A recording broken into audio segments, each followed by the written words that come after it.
아멘. 서재로 36이라는 유튜버가 있습니다. 전 세계 여행을 하는 사람인데, 이 사람에게 유튜버가 어느 날 이제 필리핀을 방문하게 되었어요.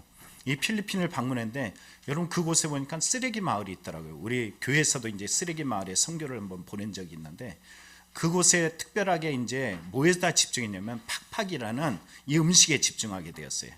이 팍팍이라는 음식은 어떤 거냐면은 음식물 쓰레기 여러분 다 버리잖아요, 그렇죠? 그럼 그 버린 쓰레기를 따로 모아 갖고 있다가 그것만 수거해요. 그래서 그거를 이제 세척을 해. 그래서 재활용을 해서 음식을 만듭니다. 그럼 이걸 팍팍이라 그래요. 그럼 750원에 판매하는 거예요. 이 750원에 이 음식을 사 먹는 이 사람들이 진짜 있는가 해서 가서 찾아갑니다. 그랬더니 진짜 그 음식을 파는 곳이 있어요. 한 봉지에 750원씩 팝니다. 서재로는 이 사람이 이걸 먹어보고 먹겠다고 생각을 했지만 그 수많은 쓰레기통 안에 있는 음식을 봤던 기억이 있잖아요. 그곳에서 살아가는 그들의 모습을 보면서 막 안타까워하며 이런 말을 합니다. 이들에게는 생존을 위한 선택권이 없습니다. 여러분 아침 드셨나요? 여러분이 선택권이 없어서 여러분 안 드신 분 계세요? 우리의 삶이라는 부분이 이렇게 소소한 먹을 것조차도 우리에게 참 감사한데 우린 감사를 잊어버리고 살 때가 많습니다. 우리 인생의 소소한 것 여러분 감사하며 기뻐하며 은혜로 살아갈 수 있는 우리 성도님들이 다 되기를 간절히 축원합니다. 이번에 대전에서 화재 사고가 있었잖아요. 많은 사상자가 나고 생명을 달리했던 이런 아픔들이 있습니다. 여러분 우리 성도님들은 이런 일들에 함께 기도해 주길 바랍니다. 이와 같이 2022년에도 똑같이 아주 대형 사고가 있었어요. 경북 울진에 최장기 9일 동안 이렇게 산불이 지속되었는데요. 여러분 피해가 얼마나냐면은 서울 면적의 3분의 1이 탔어요. 제가 이렇게 얘기하면 잘 안 와닿아 가지고 놀라지 않는다 그러더라고요. 3분의 1이 확 다 탔습니다. 엄청나요. 이렇게 얘기해도 뭐 안 와닿아요. 그렇죠? 예. 한 시흥심하는 게 탔단 말이에요. 이제 고맙습니다. 이 주택이 319채가 홀라당 타고 그리고 농축산시설이 139개가 타고 공장 창고가 153개 그리고 종교시설 교회 불교 이런 것들이 31개가 타버렸다는 겁니다. 이렇게 어마무시하게 엄청난 피해를 야기한 이러한 그 주요 요인이 뭘까? 뭘 것 같아요? 소소한 것입니다. 담배꽁초였대요. 별것 아닌 것 같아요. 그러나 이 별것 아닌 것이 결국은 별것 아닌 것이 아닙니다. 하나님도 우리에게 별것 아닌 것에 대해서 소소하게 여러분이 소소하게 생각하는 것들을 자세하게 살펴보고 계세요. 소소하다는 말을 한번 보면은 국어사전에 이렇게 말해요. 작고 대수롭지 아니하다. 대수롭지 않다라는 말에 대수롭다는 말은 어떤 말이냐면 중요하게 여길 만하다는 거예요. 여러분 중요하게 여기지 않는 이유는 뭐냐면 소소하기 때문에 별것 아니기 때문에 그렇기 때문에 우리의 마음이 어떤 마음이 생기냐면 대수롭지 않게 생각해요. 대수롭지 않은 것에 대해서는 우리는 등한시합니다. 등한시한다는 것은 소홀히 한다는 말하고 또 연계가 되네요. 자, 이 말을 국어사전에 찾아보면 어떤 일이나 대상을 중요하게 여기지 않고 무관심하게 둔다는 거예요. 그러나 여러분 한번 생각해 보시기 바랍니다. 오늘 성경은 무관심한 것을 하나님은 무관심하게 보지 않습니다. 소소한 것을 작게 여기지 않아요. 도리어 하나님은 그 부분을 주목하고 계세요. 그래서 이렇게 말합니다. 같이 읽어봅니다. 시작. 지극히 작은 것에 충성된 자는 큰 것에도 충성되고 지극히 작은 것에 불의한 자는 큰 것에도 불의하느니라. 우리는 큰 것, 대단한 것, 엄청난 것 이런 것에 마음을 둡니다. 그러나 주님은 소소한 것, 작은 것, 지극히 작은 것이라는 표현을 써서 우리에게 진짜가 뭐냐?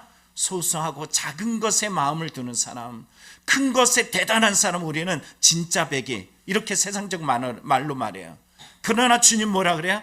아주 소소한 것, 별 볼 일 없는 것 이것에 마음을 두고 귀히 여길 수 있는 마음 그런 사람을 진짜 백이 이렇게 말합니다.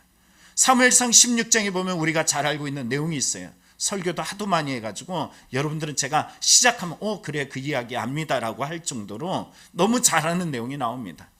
어느 날 진짜 큰 자인 사울 왕이 하나님께 버림을 받았어요. 하나님께서 이 큰 자를 버리시고 사람을 찾으셔요. 다음 이스라엘을 이끌어갈 대단한 왕을 찾는데, 여러분 하나님께서 사무엘에게 뭐라고 말씀하시냐면, 야, 이새 집에 가, 거기서 제사를 지내, 내가 기름 부을 자를 선택해 줄게, 이렇게 말합니다. 그리고 이새 집에 가가지고 뭐라고 그러냐면, 야, 제사를 지내니까 너희들 각자 성결하게 하고 와, 이렇게 말했어요. 그런데 딱 가는 순간에, 들어가는 순간에 그 제사로 올라오는 그 아들들 가운데 눈에 딱 맞는 사람이 있었어요. 뭐라고 이야기합니까? 이렇게 말합니다. 여호와의 기름 부으실 자가 과연 주님 앞에 있도다. 분명한 것은 그의 모습을 보니까는 진짜 이 나라를 짊어질 만한 대단한 그 기쁨이 겉으로 드러나고 있어요. 야, 과연. 그런데 하나님께서 뭐라 말씀하세요? 이렇게 말씀하시죠. 그의 용모와 키를 보지 말라. 내가 이미 그를 버렸노라. 내가 보는 것은 사람 같지 아니하니 사람은 외모를 보거니와 나 여호와는 중심을 보느니라. 엘리압의 겉모습은 아주 잘 꾸며져 있습니다. 얼굴도 잘생기고 옷도 잘 입고 훌륭한 외모의 모습이 풍겨나가고 있어요. 그런데 하나님은 그렇게 말합니까? 사무엘이 볼 때도 과연 큰 자다, 대단하다, 크게 보고 있어요. 커 보일 것 같아 보입니다. 또 성결한 자로서 와서 제사할 만한, 그리고 이 제사에 초대할 만한 대단한 모습을 갖춘 것 같아요. 그런데 주님 뭐라 말씀하셨어요? 이미 버렸다라고 말씀하십니다.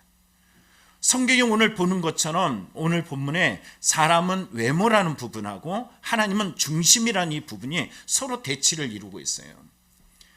사람이 보는 외모의 큰 것과 하나님 보는 중심이라는 이 부분은 둘이 서로 상종하고 서로 다릅니다.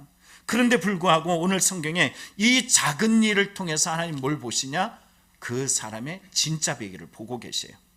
작은 일, 우리는 소소한 일, 우리는 이것에 대해서 별것 아닌 일, 이렇게 말하는데 하나님은 소소한 것, 다시 말하면 중심이 진짜인 사람을 찾고 계십니다. 오늘도 이곳에 있는 여러분들이 예배하는 마음마다 주님께 중심을 두는 거룩한 성도이기를 간절히 축원합니다. 예배가 작습니까? 예배가 별것 아닙니까? 그러나 주님은 이것에 중시하고 계세요. 제가 이번에 여러분 잘 아실 거예요. 우리 교회 강사로도 오셨던 우리 오창환 목사님이 요양원 원장님도 하시고 그러셨잖아요. 왜 그렇게 요양원에 대해서 그렇게 집착을 두시는지, 마음을 두시는지 이 부분에 제가 질문을 던져봤어요.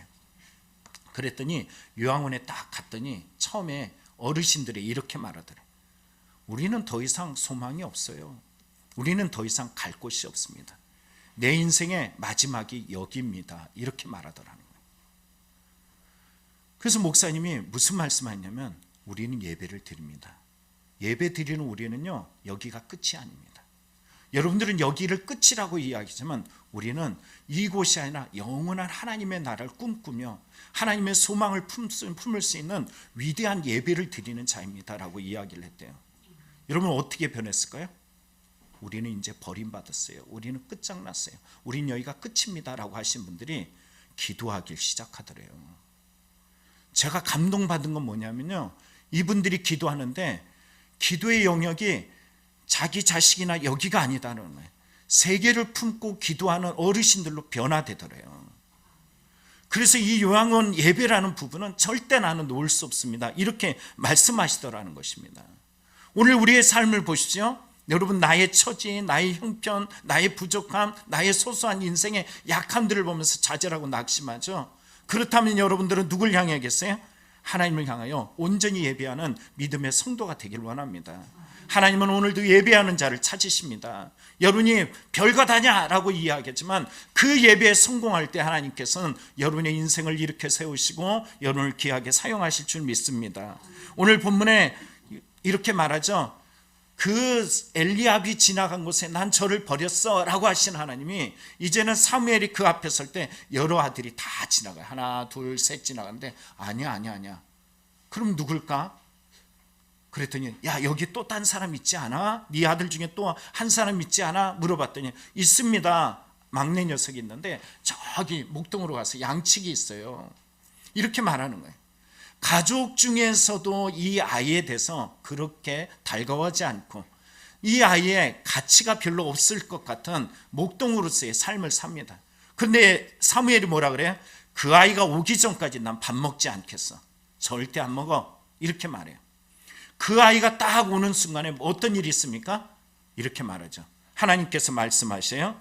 여호와께서 이르시되 이가 그니 일어나 기름을 부으라.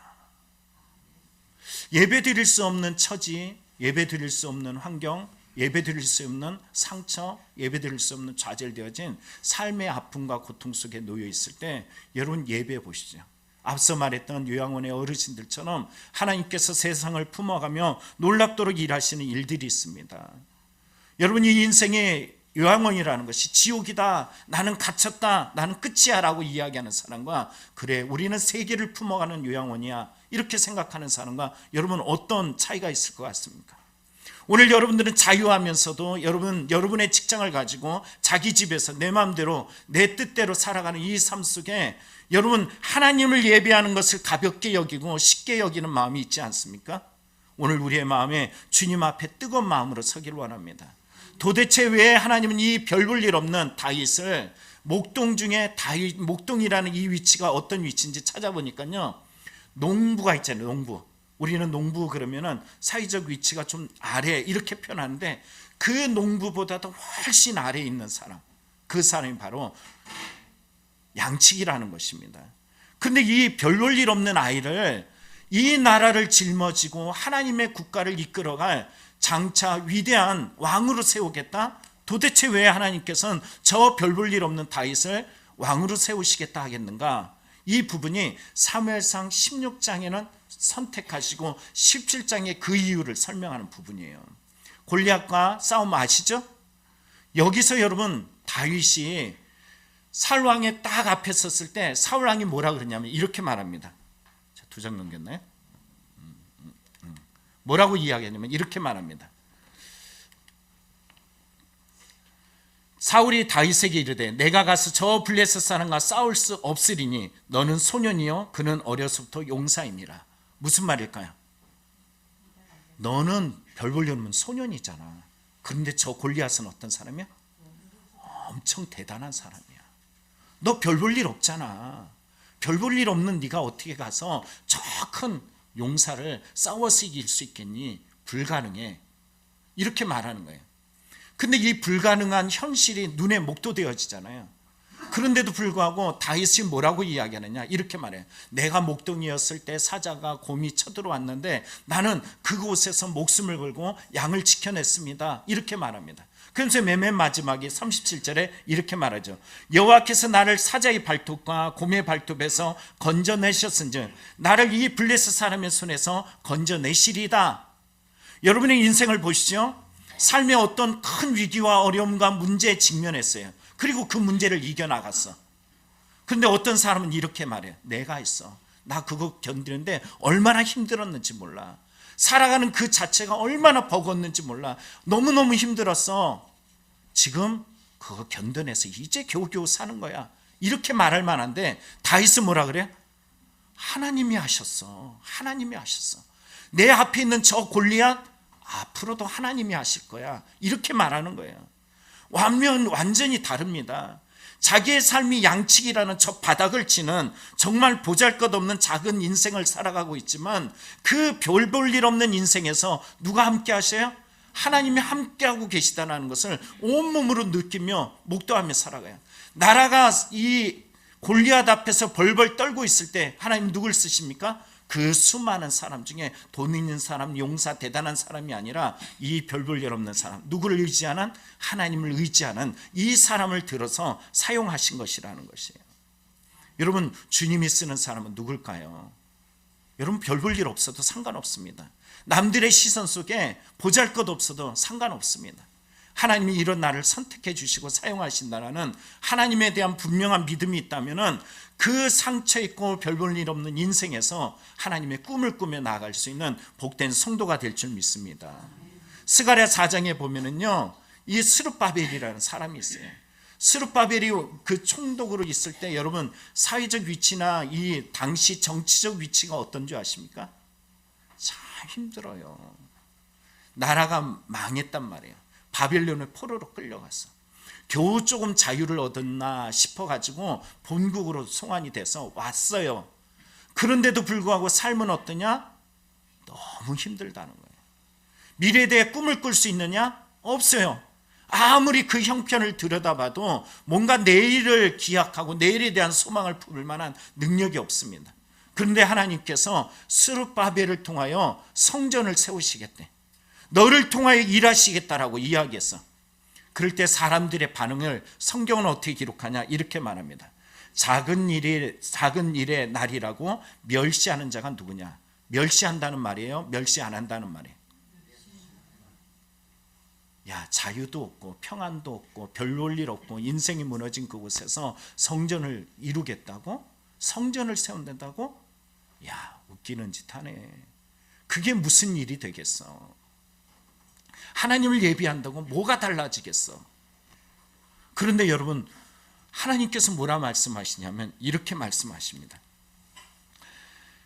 이는 힘으로 되지 아니며 능력으로 되지 아니고 오직 나의 영으로 되느니라. 뭘로 하신다? 나의 영으로 하신다. 하나님은 큰 자를 사용하는 것이 아니에요. 하나님은 대단한 사람을 사용하지 않습니다.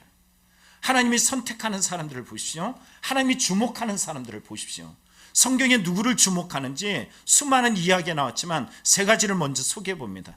여러분, 성경에 보면 돈 많은 사람들 충분히 나와요. 지금도 돈 많고 대단한 사람들 많습니다. 그런데 성경에 보면은 두 랩돈 빵 한 조각 살 수 없는 과부의 그 동전 몇 잎을 예수님은 주목하셔요. 부자가 듬뿍 갖다 놓은 그것에는 신경도 안 쓰시더니 두 랩돈 드린 여인을 주목하셔요. 왜요? 작기 때문이 아니라 작은 것을 귀히 여길 수 있는 마음으로 하나님께 올려드리는 그 중심을 보신 거예요. 여러분, 고린도 교회 성도들을 택하셔서 하나님께서 고린도 교회라는 곳을 세웠어요. 당시에 때 고린도가 어떤 곳입니까? 무역과 철학과 지혜, 정말 대명사가 될 만큼 대단한 곳이었습니다. 그곳에서 육체로 보면 지혜롭고 능력 있고 문벌 좋은 자가 얼마나 많았는지 몰라요. 그런데 불구하고 하나님은 어떤 사람? 미련한 것들, 약한 것들, 천한 것들, 멸시받는 것들, 없는 것들을 택하여 주셔서 하나님의 자녀로 삼아 주셨습니다. 저나 여러분들이 뭐 대단해가지고 하나님께서 함께하는 시간 함께하는 교회 성도로 삼아 주셨느냐? 그런 부분 없다라는 거예요. 하나님은 당신이 당신을 향한 소소한 마음을 가지고 주님을 향할 때 하나님은 당신을 천국 백성으로 불러주시는 줄 믿습니다. 이뿐만이겠습니까? 여러분, 나라에 절대적 위기가 왔던 때가 있어요. 미디안 군대가 13만 5천 명이 쳐들어와서 위기에 겪었을 때 처음 하나님이 부르셨던 사람이 누구냐면 겁장이 기드온입니다. 그 겁장의 기드온은 자기 목숨 부지하려고 숨어 있는데 하나님이 그에게 이렇게 말해요. 큰 용사여, 여호와께 너와 함께 계시도다. 별 볼 일 없는 기드온에게 하나님 뭐라 말씀하세요? 용사여 그래요. 여러분, 옆에 계신 분들에게 이렇게 인사해 봅니다. 큰 용사여, 여호와께서 너와 함께 하시는도다.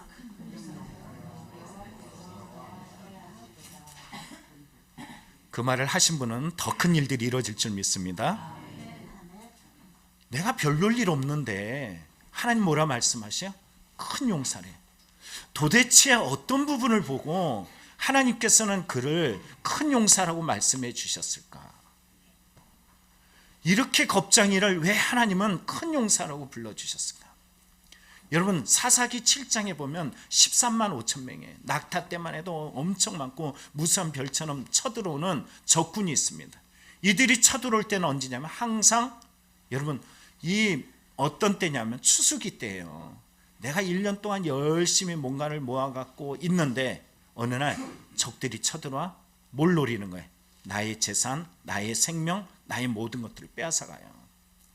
목숨을 부지해도 더 이상 먹을 것이 없어서 보릿고개 시절처럼 겨우겨우 목숨을 부지할 수밖에 없는 그런 참 안타까운 인생이 펼쳐질 수밖에 없습니다. 힘의 원리가 작용하는 시대잖아요. 근데 13만 5천 명이라는 어마무시한 이 미디안 군대가 쳐들어왔어요. 근데 자기 군대들을 싹 다 모아봤어요. 좀 모아봅시다. 그래가지고 모아봤는데 얼마냐면 이들의 숫자가 3만 2천 명에 불과합니다. 근데 하나님이 뭐라 그러냐면 야, 많어, 이렇게 이야기해요. 그랬더니 떨고 있는 2만 2천 명을 가라 그랬어. 몇 명이 남았어요? 3만 2천 명에서 2만 2천 명을 뺐으니 10,000명밖에 안 남았어. 13만 5천 명에 여러분 10,000명이 싸워서 이길 만해요? 근데 하나님 뭐라 그래? 야, 300명 남겨놓고 다 보내. 이렇게 이야기해. 미친 거잖아요. 여러분이 머리로 계산하면 이건 미친 짓이잖아요. 근데 하나님께서 이 기드온에게 왜 이렇게 하셨을까? 성경이 이렇게 말씀하십니다. 너를 따르는 백성이 너무 많은즉 내가 그들의 손에 미디안 사람을 넘겨주지 아니하리니 이는 이스라엘이 나를 거슬러 스스로 자랑하기를 내 손이 나를 구원하였다 할까 함이니라. 하나님의 약속에 따라서 그는 사람의 숫자를, 눈에 보여지는 그 숫자를 또 줄이고 또 줄이고 또 줄였어요. 아무리 봐도 13만 5천 명에다가 여러분 300명을 비교해보면 너무 소수해서 너무 작아서 과연 이길 수 있을까? 불가능해. 안 돼. 이길 수 없어. 하면서 스스로 무너질 것입니다. 그런데 무너지지 않아. 도리어 그 300명의 용사를 이끌고 전략과 전술을 꾸며가지고 그들을 물리칩니다. 왜? 누가 하시는 일이야? 기도는 자기 힘을 믿었을까요? 하나님이 하실 일을 믿었을까요? 하나님이 쓰시는 사람이 이게 차이예요. 여전히 교회 다니고 여전히 예배하고 여전히 주님 찾는다라고 이야기하지만 오늘 주님 앞에 내 생각, 내 기준, 내가 세상적인 관념과 기준을 가지고 살아가는 사람은요, 항상 실패자, 패배자로 삽니다. 그러나 항상 패배자인 것 같지만, 연약한 것 같지만, 없는 것 같지만 더 부유하게 누릴 수 있는 힘은 어디냐면 하나님을 바라보는 자예요. 이런 이야기가 성경의 사무엘상 14장에도 나옵니다. 블레스 군대가 많은데 힘없는 고작 두 사람이 가가지고 그들을 물리칠 때 어떤 힘으로 이겼냐면 승리의 원리의 비결을 성경은 이렇게 기록해요. 여호와의 구원은 사람의 많고 적음에 달리지 아니하였음이니라. 여러분, 우리는 많은 것, 대단한 것을 원하지만 하나님이 쓰시는 것은 큰 것이 아닙니다. 소소한 것입니다. 예수님께서 어떻게 세상 천국을 이뤄가는지 말씀하시기를 천국은 어떤 것이냐? 겨자씨와 같대요. 겨자씨라는 것은 어떤 거예요? 식물 중에 가장 작은 것 하나 선택해봐. 그럼 뭘 뽑아요? 겨자씨예요. 채송화씨 알죠? 그보다 더 작아요. 그런데 그게 깃들고 키가 크면 어떻게 돼요? 어떤 나무보다 더 커요. 그래서 성경은 이렇게 말합니다. 이 모든 씨보다 작은 것이로되 자란 후에는 풀보다 커서 나무가 되매 공중의 새들이 와서 그 가지에 깃들이느니라. 다윗을 보십시오. 집안에 그 별 볼 일 없는 인생이었어요. 그런데 그 나무가 자라가지고 나라를 이끌고 시대가 얼마나 많이 지나갔는데도 아직도 그 다윗 같은 시대를 꿈꾸고 있어요. 하나님 뭐라 그래요? 야, 힘으로 되는 거 아니야. 능력으로 되는 거 아니야. 나의 영으로 되는 거야. 사무엘같이 힘없고 별일 없던 인생을 하나님께서 위대한 사람으로 이끄신 이유가 뭐예요? 자기의 힘이 아니라는 거예요. 당신의 말씀에 순종하고 당신의 뜻에 따라가는 이런 마음이라는 것입니다. 오늘 그러면 우리는 작은 일이라는 것이 우리에게 어떤 일이 있을까요? 여러분, 앞서 말했던 첫 번째는 예배고 두 번째는 우리에게 작은 일은 어떤 것이 있을까요? 바로 기도라는 부분입니다. 그 중에 하나가 바로 기도입니다. 여러분, 힘든 일 있어요, 없어요? 있죠. 근데 기도해요, 안 해요? 하시죠? 예. 힘든 일 있어요, 없어요? 그럴 때 있어요. 그런데 그 다음에 기도해요, 안 해요? 그럼 그 다음은 작게 나온단 말이에요. 근데 이 내용이 이사야 7장에도 나오네. 아하스라는 왕이 통치하던 시대였습니다. 이 아하스 왕이 시대에 통치하고 있는데 그에게 나라의 절체절명이 위기가 왔어요. 북이스라엘이 아람 군대하고 이 나라가 서로 연합을 해서 이 남유다를 이따가 하자, 남유다를 공격한다라는 이런 말을 듣게 되었어요. 여러분, 어떻게 하면 좋을까요? 이 위기 속에서 어떻게 하면 좋을까요? 가장 위기가 들이닥쳤어. 어떻게 하면 좋아요? 여러분은 어떻게 하겠어요? 기도요? 정연의 성령 짱이에요. 하나님께서 기도하고 있지 않은 이 아하스에게 뭐라고 말씀하시냐면 이렇게 말씀하셔요. 이사야 선지자를 보내가지고 내 하나님에게 표징을 구하라. 통 크게 구하여라. 하늘의 달이라도 구하여라. 무슨 말일까요? 기도 좀 해. 기도 좀 해. 제발 좀 기도해. 하늘의 달도 좋고 별도 좋으니까는 기도 좀 해. 이렇게 말씀하시는 거예요. 아하스 왕이 기도했게요, 안 했게요? 어떻게 알아요? 나라가 절체절명 위기잖아요. 기도했을 것 같아요, 안 했을 것 같아요? 그의 마음에는 딴 생각이 있어서. 하나님께 기도하는 것은 별 볼 일이 마음에 들지 않아. 그가 생각한 자기만의 뜻이 있어요. 그는 뭐냐면 아수르는 당시 제국 대단한 나라가 있었단 말이에요. 그 나라의 힘을 빌려가지고 저 아람 군대, 저 이스라엘 내가 가만두지 않겠어. 그 오른손을 빌려갖고 내가 쳐버릴 거야. 이런 마음이 그의 마음에 작용하고 있었던 거예요. 하나님 뭐라 말씀하냐? 그거 말고 기도 좀 해. 나에게 기도 좀 해. 뭐라도 괜찮으니까 기도 좀 해. 너 기도하면 내가 도와줄게. 이렇게 말씀하신 거예요. 그런데 아하스는 뭐라 그러냐? 마음에 딴 생각이 있기 때문에 이렇게 말합니다. 메시지 성경이에요. 아닙니다. 나는 하나님께 그런 요구하지 않을 것입니다. 믿는 것 같잖아요. 믿음이 있는 것 같잖아요. 그런 기도 내가 안 합니다. 하나님을 어떻게 시험하겠습니까? 안 하겠습니다. 이렇게 말했어요. 그런데 여러분 한번 생각해 보십시오. 하나님은 이 말씀을 듣고서 뭐라 말씀하시냐면 그대로 메시지 성경을 제가 또 옮겼어요. 좀 더 쉬운 메시지 내용이라 이렇게 말합니다.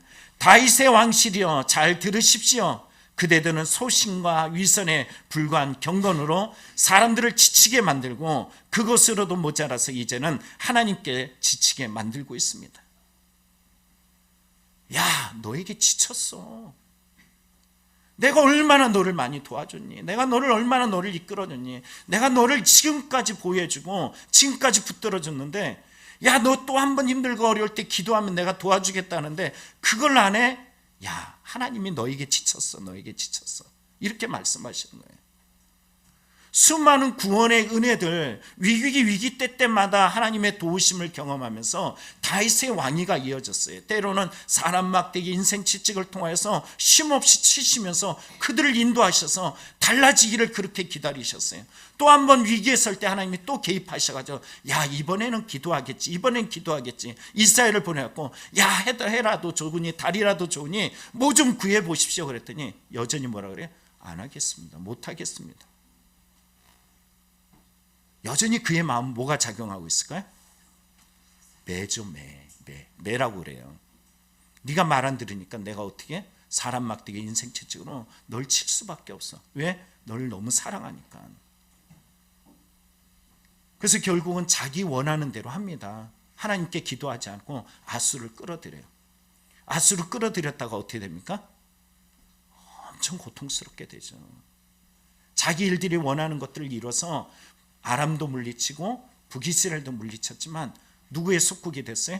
아수르의 속국이 돼서 얼마나 고통하면서 노예처럼 종처럼 그렇게 살았는지 모릅니다.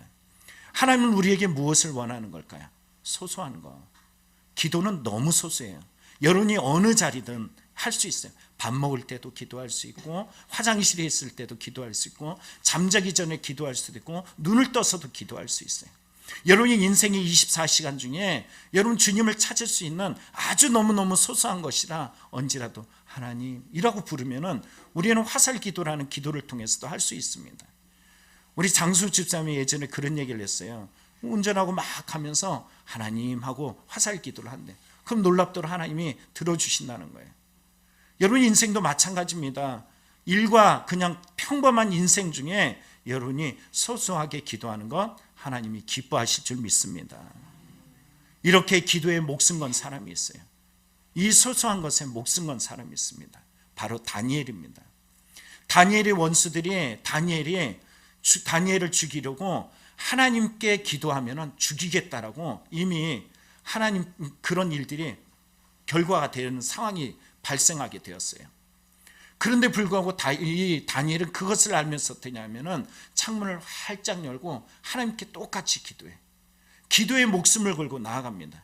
그런데 놀라운 것은 뭐냐면 이렇게 기도에 목숨을 걸고 하나님 앞에 기도했더니 이 기도일로 도리어 삶이 더 어려운 것 같아요. 사자굴에 던져진 것 같아. 그러나 이 일들을 통해서 하나님이 하신 일은 뭐냐면은 원수들이 수면 위로 드러나게 하시고 하나님께서 그 드러난 수면에 드러난 원수들을 도리어 사자의 밥이 되게 하시고 다니엘을 구하셔서 3대 왕이 바뀌는데도 계속 왕위를 이어가는 놀라운 일들을 이어가며 하나님이 쓰시는 사람이 됩니다. 오늘 우리의 인생도 생각해 보시기 바랍니다. 주님 앞에 기도하는 성도, 깨어있는 성도, 주를 찾는 성도가 된다면 여러분 소소한 것에 더욱더 주님을 향하는 마음을 가지시기를 축복합니다. 성경에 보면 1달란트, 2달란트, 5달란트처럼 우리 인생에 다 제각기예요. 어떤 사람은 좀 가진 것 같고 어떤 사람은 안 가진 것 같고 어떤 사람은 많이 가진 것 같아 보일 수도 있습니다. 그러나 주님 앞에서는 다 하나같이 다 작은 거예요. 다 별것 아닙니다. 제가 서두에 말했죠. 팍팍이라는 음식 여러분 먹을 것 같아요? 안 먹을 것 같아요? 버린 음식을 만들어가지고 그 음식 가지고 다시 그걸 씻어갖고 끓여갖고 재요리해가지고 나왔는데 아무렇지 않은 것 같지만 이게 음식물 쓰레기인 것을 다 알고 있다 그래봐요. 먹어요 안 먹어요? 여러분의 집에 팍팍을 매일 갖다 준다면 먹겠습니까? 그런데 그 사람은 선택의 여지가 없어요. 왜? 그럼에도 불구하고 그 자리에서 감사하고 그 자리에서 기뻐하고 고작 5만 원의 월세로 한 달을 살아가면서 별 볼 일 없는 소소한 별 볼 일 없는 인생을 살아가지만 그 자리를 귀히 여길 수 있는 사람들이더라고요. 우리는 그보다도 많은 것을 가지고 있습니다. 1달란트, 2달란트, 5달란트 가진 사람에게 주님은 이렇게 말씀하셔요. 잘하였다 착하고 충성된 종아, 내가 어떤 일에? 적은 일에 충성하였음에 내가 많은 것을 내게 맡기리니 내 주인의 즐거움에 참여하리라.